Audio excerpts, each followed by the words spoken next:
Extreme Rules, the horror show. The horrifying thing about this show is that there's only 2 matches that I'm invested in. And surprise, surprise, it's the women's matches. So anyway, guys, this is my predictions on what I think will happen at Extreme Rules, the horror show. Oh dear, the horror we're gonna watch. The first match we're going to be talking about is Apollo Crews versus MVP. Apollo Crews should win this match. There's no reason for MVP to be the United States champion. MVP should, well, to be perfectly honest, MVP should not even be wrestling anymore. I remember when MVP came back, and he came back for one more match against Rey Mysterio. And then he said in a backstage interview that it was going to be his quote-unquote last match, so then his son could watch him wrestle. And then all of a sudden, now we're seeing him wrestle all the goddamn time. Like, why is MVP wrestling? There is really no need for him to be around.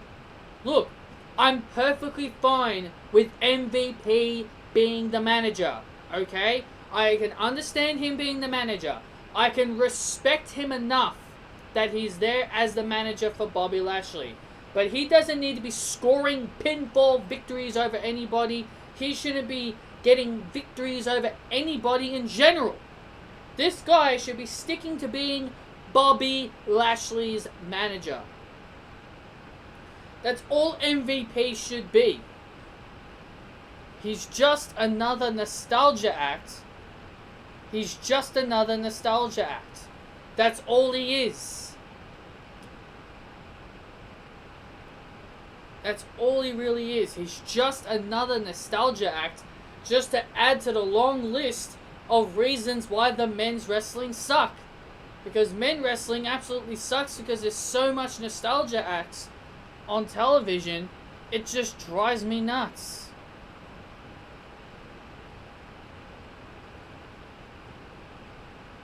So, yeah, I'm just being honest with you guys. MVP shouldn't be wrestling. I'm okay with him just being there as a manager for Bobby Lashley, but there's really no reason for him to be in the ring. Also, that new United States Championship really looks good. I do like it a lot, and I hope Apollo Crews wins the match, so then he could end up wearing that new United States title. I think it will look great around the waist of Apollo Crews. Next we'll talk about Rey Mysterio versus Seth Rollins, the eye for an eye match. Honestly, I don't even know what the hell an eye for an eye match is, and I don't even understand the whole concept of this match.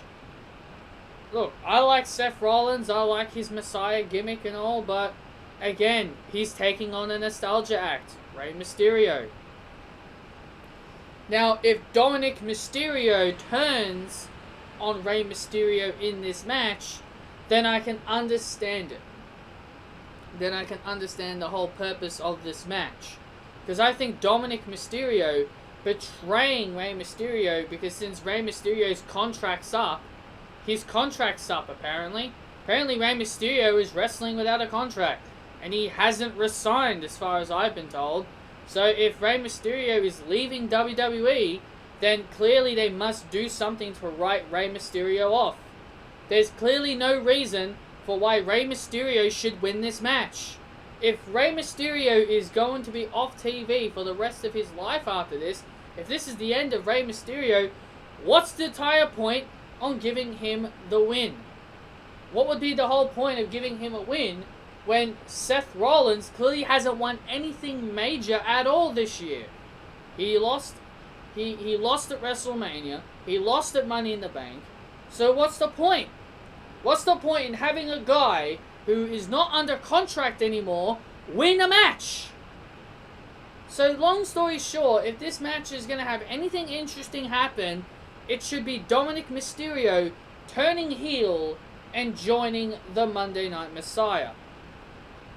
So that's what I think needs to happen. We don't know what's happened to Austin Theory.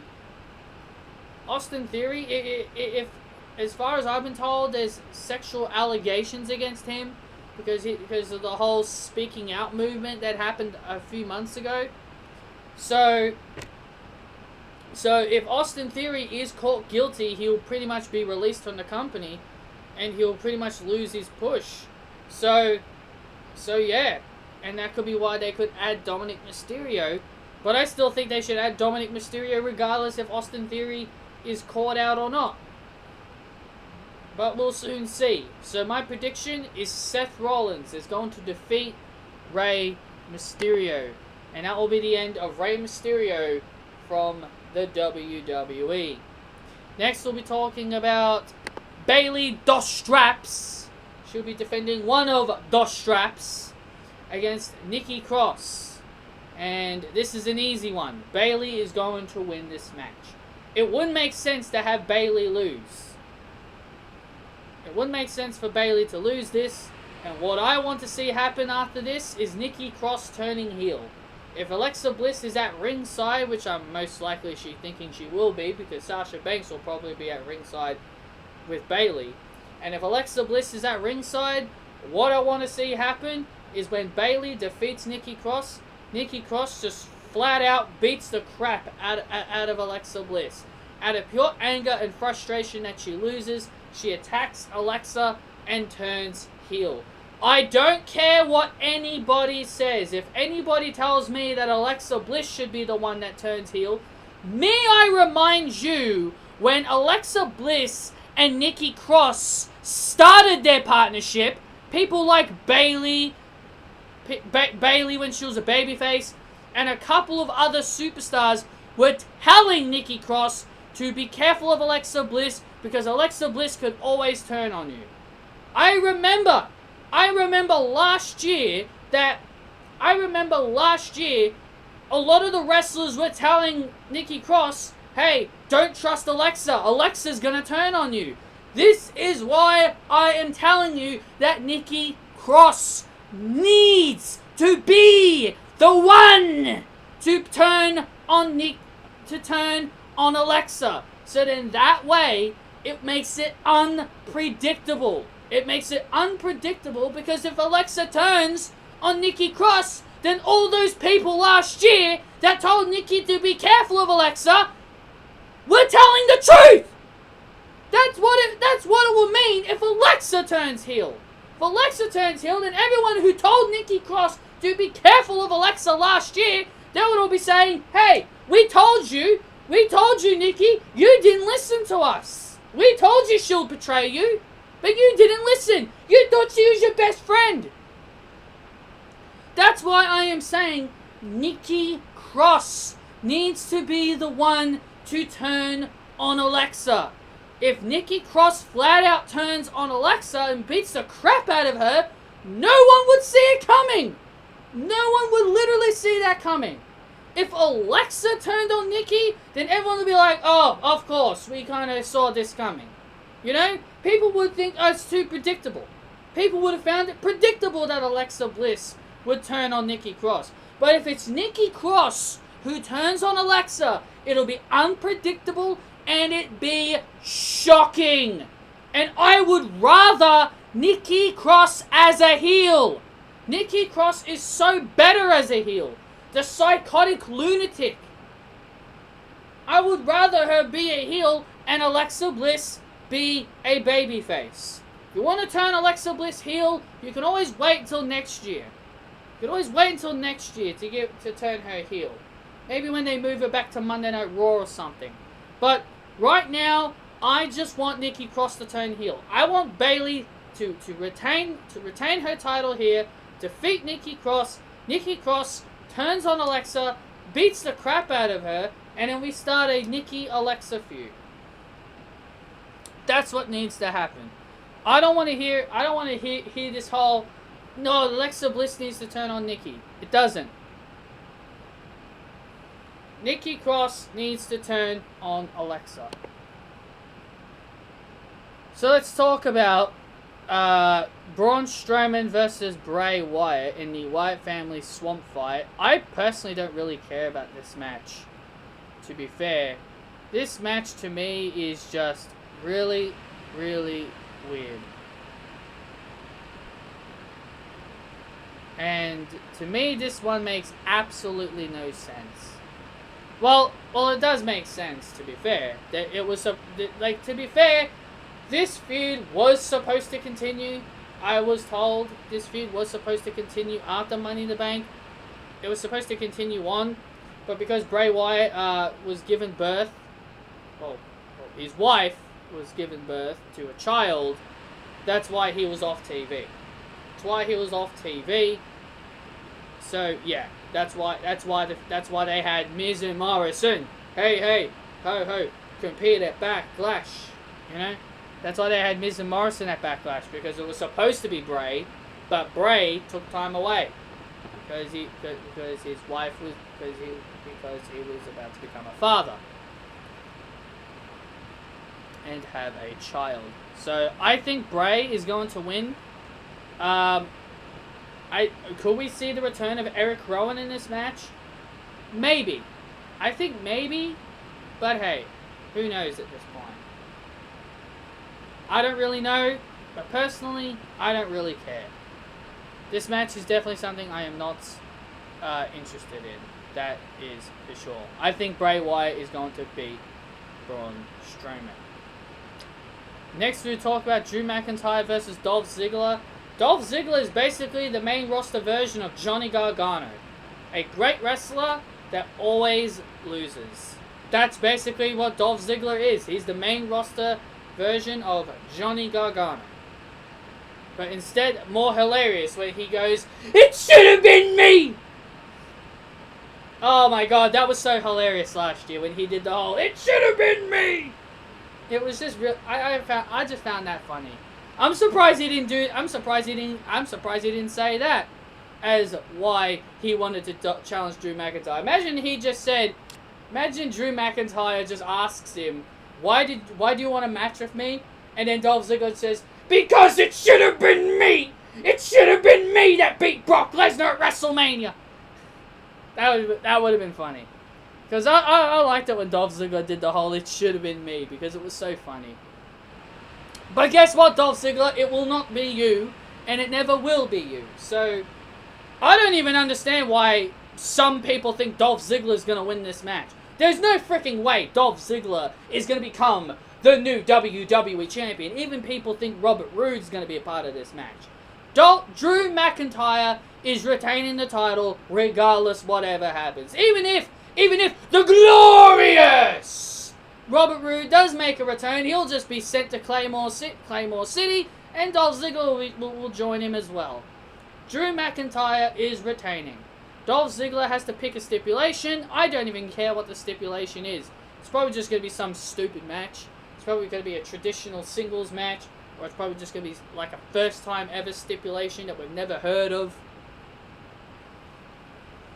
Or it's just going to be like your regular Extreme Rules match, or a cage match. I don't know, but honestly, I don't really care.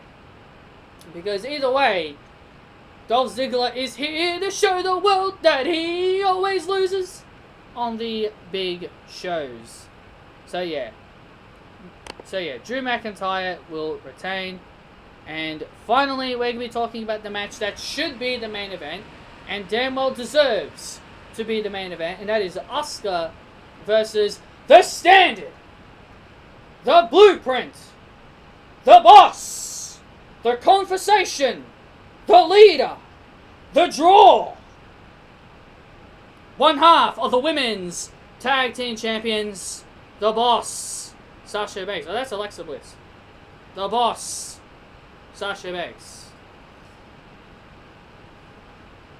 Now, I know Sasha Banks is not winning this match.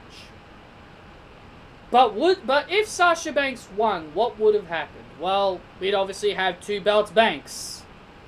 But because Sasha and Bayley retained on Monday Night Raw, I think it's quite obvious that Sasha Banks isn't winning. Now, there are a couple of outcomes that I think could happen in this match. Either A, Asuka just taps out Sasha Banks clean. Just taps her out clean to the Asuka lock.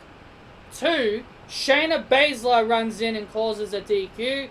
Or C, Bayley accidentally costs Sasha Banks here. Sasha Banks the match. Now, I think both of those things are going to happen. Shayna Baszler with a run-in, and Bayley causing a DQ. Now, here's why. Well, maybe not a DQ, just a straight-up loss. Just Bayley costing Sasha the match. Now, why I think this is going to happen is because of 2 reasons. I think Bayley is secretly doesn't want Sasha Banks to have 2 belts. I think Bayley secretly, deep down, doesn't want Sasha to hold 2 belts. So I think Bayley, even though it will be an accident, will intentionally make Sasha Banks lose since she doesn't become 2 belts Banks. And just act like she didn't mean to cost her the match. And then when the match is over, Shayna Baszler will probably come out and put Asuka in her stupid little chokehold that she always does. So, yeah, I think either way, Shayna Baszler is probably going to be involved in this match, regardless if Shayna is the one that runs in and causes the DQ, or Bayley causes Sasha to lose by pure accident. So, either way, I think Asuka is going to remain champion, regardless if Sasha wins by disqualification, if Shayna runs in, or Bayley causes the DQ. But either way, if this match is going to be the main event, I don't think fans will be happy if Asuka versus Sasha ends in some kind of disqualification. So I'm going to predict that Bayley is going to cost Sasha Banks the match by accident. She's going to make it look like an accident, but she would want to do it on purpose because she doesn't want Sasha holding 2 belts. So yeah, that's my prediction. I think Bayley's going to cause Sasha to lose the match. She's going to cost Sasha the match.